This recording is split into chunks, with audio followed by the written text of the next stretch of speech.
नमस्कार सर्वांना, मी आहे अर्पिता आणि माझ्या कुकिंग ब्लॉगमध्ये तुम्हा सर्वांचं स्वागत आहे। आज मी दाखवणार आहे तुम्हाला कढी, ताकाची कढी कशी करायची। ताकाची कढी ही सर्वांना आवडीचा पदार्थ आहे आणि हा जेवणासोबत खायला खूपच सगळ्यांना आवडतो। आणि त्याच्यासाठी इथे मी ताकाच्या कढीच्या फोडणीसाठी आलं, लसूण, मिरची हे बारीक ठेचून घेणार आहे। एक 4 ते 5 पाकळ्या घेतलेल्या आहेत लसणाच्या। मिरची एक घालणार आहे आणि थोडंसं आल्याचा छोटासा तुकडा घालणार आहे आणि हे सर्व चांगलं बारीक ठेचून घेणार आहे फोडणीसाठी। कढी ही मी ताकाची जी साय मी लोणी काढलं होतं तेच ती ताक मी ठेवलेलं आहे फ्रीजला आणि त्याच ताकाची मी आज इथे कढी बनवणार आहे। आता इथं पॅनमध्ये थोडंसं 1-2 पळी होईल एवढं तेल घेतलेलं आहे। जिरं आणि मोहरी फोडणीसाठी घातलेले आहेत आणि थोडीशी हळद, 1 पाव चमचा आणि मिरची आणि आलं लसूण हे ठेचलेलं आहे। आता हे चांगलं परतून घेणार आहे।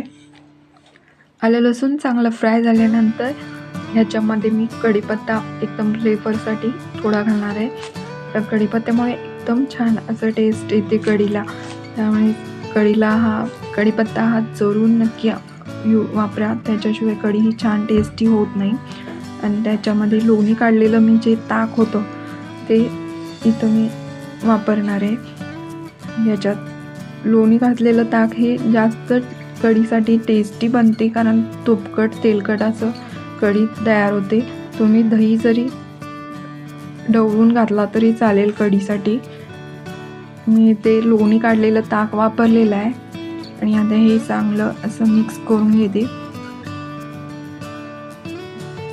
आपण रेग्युलर अशी ही कढी तयार करणार आहे। याच्यामध्ये 1 ग्लास होईल एवढं पाणी घातलेलं आहे, 1 बाऊल होईल एवढंच ताक मी घेतलं होतं आणि आता अर्धा बाऊल पाणी घेतलेलं आहे। त्याच्यामध्ये हे ज्वारीचं पीठ हे मिक्स केलेलं आहे। तुम्ही बेसन पीठ जरी वापरला तरी चालेल, ज्वारीचं पीठ मी नेहमी वापरते कारण ज्वारीच्या पिठामुळे छान कढीला टेस्ट येते। बेसन पीठ जरी घातलं तरी चालेल तुम्ही।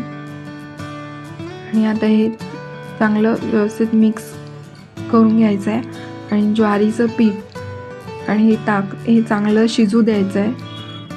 आणि ह्याच्यामध्ये टेस्टसाठी थोडंसं गूळ घातलेला आहे। मिरचीमुळे थोडासा तिखटपणा येतो आणि गूळ घातल्यामुळे थोडंसं गोडपणा येतो, असं आंबट गोड तिखट असा फ्लेवर येतो या कढीला आणि त्यामुळे जास्त छान वाटते।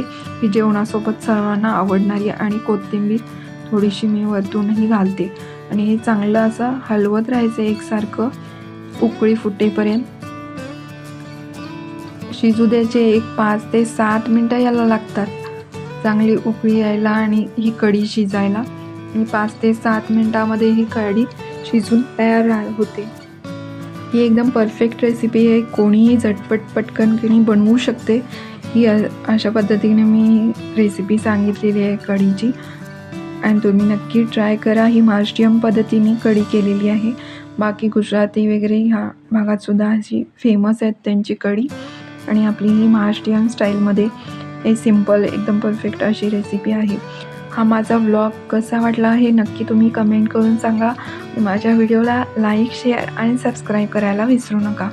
तोपर्यंत सर्वांना माझा धन्यवाद।